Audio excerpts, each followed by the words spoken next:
કાઠિયાવાડી રસોઈમાં તમારું સ્વાગત છે। તો આજે બનાવીશું આપણે ગોળ કેરીનું અથાણું, જે આપણે આખા વર્ષ માટે સ્ટોર કરીએ છીએ। તો સરળ રીતે બનાવેલું છે, તો તમે પણ આસાનીથી બનાવી શકશો અને આખા વર્ષ માટે સ્ટોર કરી શકશો। તો એના માટે શું શું જોઈએ આપણે જોઈ લઈએ। તો એના માટે આપણે 1 કિલો રાજાપુરી કેરી લીધી છે, ગાજરના ઠોઠિયા લીધા છે અને 1 કિલો ગુંદા લીધા છે, 250 ગ્રામ રાઈનો બોરો, ધાણાના કુરિયા અને મેથીના કુરિયા, ત્રણેય આપણે 250 ગ્રામ લીધા છે। ખારેક લીધી છે સૂકી 250 ગ્રામ, તેલ લીધું છે આપણે 1 કિલો જેવું, 1 કિલો જેવો ગોળ લીધો છે, સૂકા ધાણા લીધા છે આપણે અને આખા તીખા લીધા છે મરી, વરિયાળી લીધી છે આપણે, સૂકા મરચાં લીધા છે, હિંગ લીધી છે, હળદર, લાલ મરચું પાવડર અને આપણે લીધી છે સાકર અને આપણે લીધું છે સ્વાદ પ્રમાણે નમક। તો આ બધા મસાલા આપણે અથાણામાં વાપરવાના છે। તમે આમાં વધારે ઓછા લઈ શકો છો, જેને બોરો વધારે ખાવો હોય ચડિયાતો એ વધારે આપણે લઈ શકીએ છીએ, પણ આપણે આ રીતે ઘરે જ બનાવીશું બોરો પણ, અને બજારમાં રેડીમેડ પણ અત્યારે મળે છે। તો આપણે સૌ પ્રથમ એક મોટું વાસણ લેશું, એમાં રાઈના કુરિયા, ધાણાના કુરિયા અને મેથીના કુરિયા, જે આસાનીથી બજારમાં તમને કોઈ પણ કરિયાણા સ્ટોર પર મળી જશે।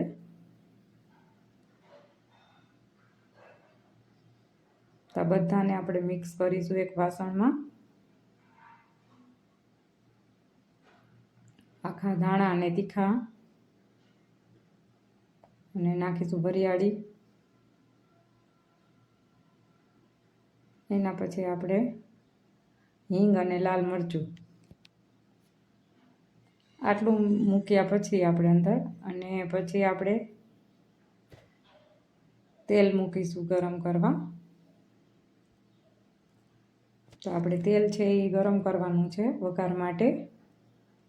તો આપણું તેલ છે એ વઘાર બરે ને એ રીતે આપણે ગરમ કરવાનું છે। તો આપણું તેલ ગરમ થઈ ગયું છે અને આ બધા બોરા છે એની અંદર આપણે આ તેલ મિક્સ કરી દઈશું।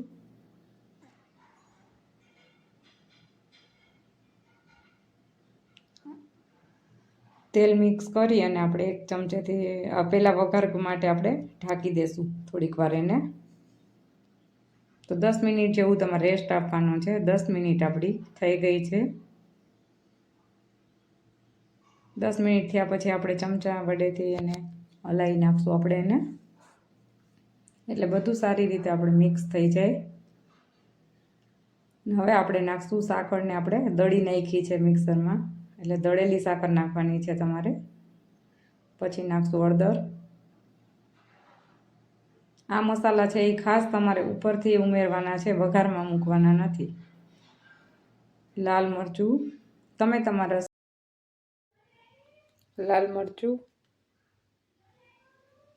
તમારા સ્વાદ પ્રમાણે લાલ મરચું નાખી શકો છો। વધારે તીખું ખાતા હોય તો વધારે નાખવાનું, અને આ રીતે બધું આપણે મિક્સ કરી લેશું।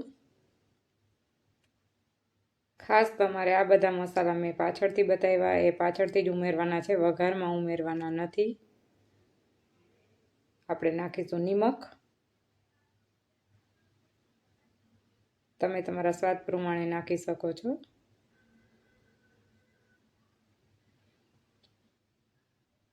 ને બધું સારી રીતે મિક્સ કરતું જવાનું છે। ને આપણે નાખીશું ગોળ। તો આપણે ગોળને સારી રીતે મિક્સ કરવાનો છે, અને જો તમારો ગોળ હાર્ડ હોય, કઠણ હોય, તો તમારે તેને એક દિવસ માટે આપણે તડકે પણ મૂકી શકીએ છીએ બોરામાં મિક્સ કરીને। આખા બોરાને આપણે તડકે મૂકી દેવાનો છે એક દિવસ માટે, એટલે આપણો ગોળ છે એકદમ નરમ અને એકદમ મિક્સ થઈ જશે। તો આપણે અથાણા માટે આ બોરો રેડી કરીને મૂક્યો છે, અને આપણે 4-5 દિવસ સુધી આમને આમ રાખવાનો છે।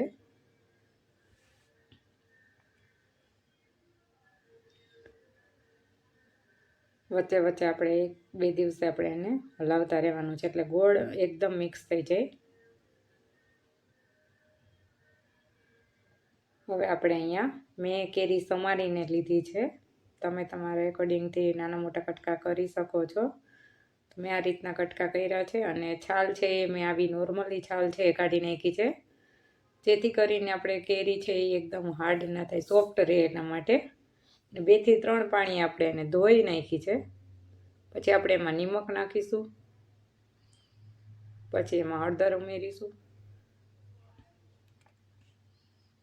અને સારી રીતે આપણે એને મિક્સ કરી લેશું.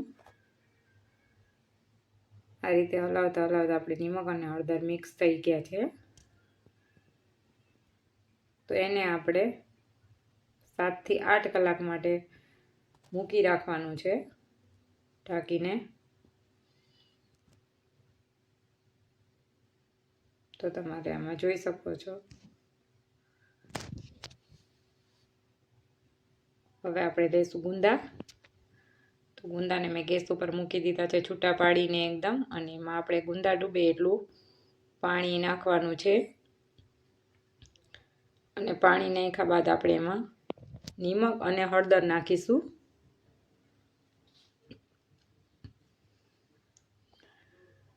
નિમક અને હળદર ઉમેર્યા પછી આપણે એને સારી રીતે બફાવા દેવાના છે. 5 થી 7 મિનિટ, વધીને 8 મિનિટ જેવું થશે. તમારા ગુંદા બફાઈ જશે એકદમ સરસ.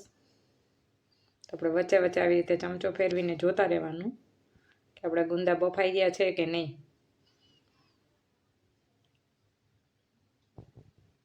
તો આપણે એને ઢાંકીને મૂકી દીધા છે. ત્યાં સુધીમાં આપણી કેરી છે એ 7 થી 8 કલાક થઈ ગઈ છે. તો આપણે એમાંથી પાણી બધું નિતારી લેવાનું છે. કેરીને આવી રીતના કોરી કરી દેવાની છે, નિતારીને એકદમ. અને એ પાણી જે વધે છે એને આપણે રાખવાનું છે. તો આ રીતે મેં બધી કેરીને સરસ રીતે નિતારીને કમ્પ્લીટ કરી દીધી છે. અને મેં ખારેક પણ પલાળી દીધી છે. તો જોઈએ આપણે વચ્ચે આપણા ગુંદા છે એ બફાણા છે કે નહીં. તો આપણા ગુંદા છે એ બરોબર હજી બફાણા નથી. તો આપણે થોડીક વાર માટે હજી એને કૂક થવા દેશું.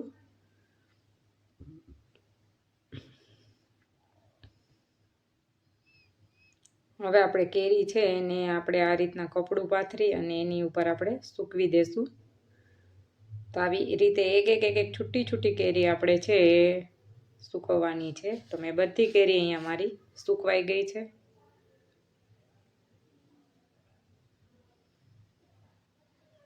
હવે આપણે જોઈએ તો આપણા ગુંદા છે એ પ્રોપર બફાઈ ગયા છે. જો એનો કલર જોતાં જ તમને ખબર પડી જશે કે આપણા ગુંદા છે એ એકદમ સરસ રીતે બફાઈ ગયા છે. તો એને પણ આપણે કાઢી લેશું અને પાણી બધું નિતારી દેશું.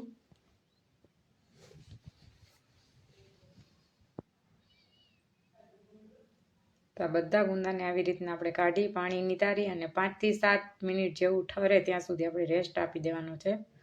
પછી આપણે ગુંદાને લેશું આ રીતે એના 2 ફાડા કરી અને આપણે એના ઠળિયા કાઢી નાખવાના છે. અને ચીકાશ એ લગભગ મોટા ભાગની નીકળી જશે. અને જે કેરીનું પાણી જે ખાટું વધ્યું છે ને આપણે એની અંદર આપણે આ ગુંદા છે એ નાખી દેવાના છે. આવી રીતના ઠળિયા કાઢીને બધા જ, એટલે જેટલી ચીકાશ હશે એ બધી ચીકાશ આપણી નીકળી જશે અને ગુંદા છે એકદમ સરસ થઈ જાય. તો ઠળિયા બધા કાઢી નાખ્યા છે મેં. હવે આને આપણે સારી રીતે મિક્સ કરી અને અડધો કલાક જેવું આપણે એને ખાટા પાણીમાં રહેવા દેશું.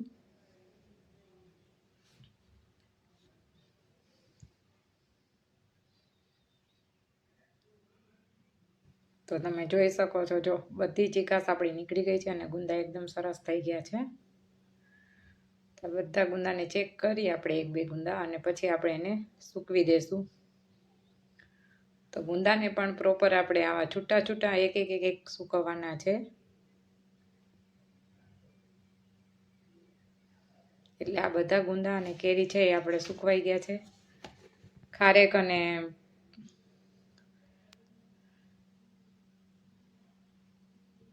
બધું આપણું સરસ રીતે સૂકવાઈ ગયું છે.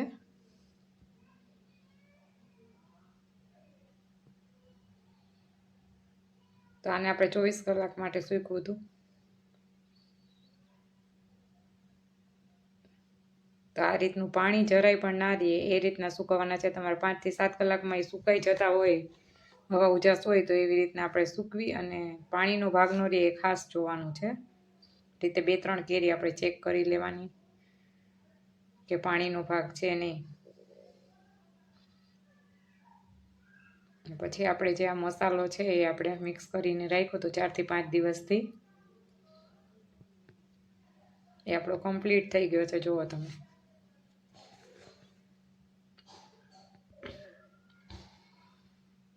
તો એને સારી રીતે પહેલાં મિક્સ કરી અને પછી આપણે જે કેરી અને ગુંદા જે સૂકવા હતા એને આપણે એમાં ઉમેરવાના છે. ખારેક, કેરી, ગુંદા બધું જ આપણે જે કાંઈ સૂકવું હતું એ બધું જ આની અંદર આપણે એડ કરી દેવાનું છે. અને તમને એવું લાગે કે જો કેરી પહેલાં સુકાઈ ગઈ છે, ગુંદા પહેલાં સુકાઈ ગયા છે, તો એક વસ્તુ પણ આપણે એને છે ને ઉમેરીને આપણે ભેળવતું જવાનું આપણી રીતે. તો આ રીતે આપણે કેરીનું અથાણું છે એ 12 મહિનાનું આપણે રેડી કરીએ છીએ. અને ભાખરી છે, રોટલા છે, રોટલી છે એની સાથે જમવામાં આપણે લઈએ છીએ. તો હું આ રીતના અથાણું બનાવું છું. તમે કેવી રીતના અથાણું બનાવો છો એ મને બતાવજો કે તમે કેવી રીતના અથાણું કરો છો. તો આ 12 મહિનાનું અથાણું છે એ આપણે રેડી થઈ ગયું છે. આ મેં કિલો કેરીનું બનાવ્યું છે. અને આ અથાણાને સ્ટોર કરવા માટે આપણે કાચની બરણીનો ઉપયોગ કરવાનો છે. એટલે કાચમાં એવું ને એવું રહેશે આખું વરસ સુધી. અને જો તમને એવું લાગે કે આમાં તેલ ઓછું છે તો આપણે તેલ ઉમેરી દઈએ. તો મારે તેલ ઓછું જ લાગે છે એટલે મેં પાછળથી આટલું તેલ છે એ ઉમેરી દીધું છે. તેલમાં ડૂબડૂબા રહેવું જોઈએ આપણું અથાણું, તો જ આખા વરસ માટે આપણું અથાણું છે એ સારું રહેશે. તો મેં અહીંયા મારા અથાણામાં તેલ ઓછું હતું એટલે મેં થોડુંક તેલ ઉમેરી દીધું છે. તમને પણ એવું લાગે કે ઓછું છે તો તમે પણ તેલ નાખી શકો છો પાછળથી. અને બોરાનું પ્રમાણ જો તમારે વધારે રાખવું હોય તો તમે 250-250 ગ્રામ બોરા ઉમેરી શકો છો. તો આ રીતનું સરસ મજાનું આપણું અથાણું છે એ રેડી થઈ ગયું છે. અને 4 થી 5 દિવસ માટે આપણે આવી જ રીતના રાખવાનું છે. અને પછી બરણીમાં આપણે એને ભરવાનું છે. Thank you.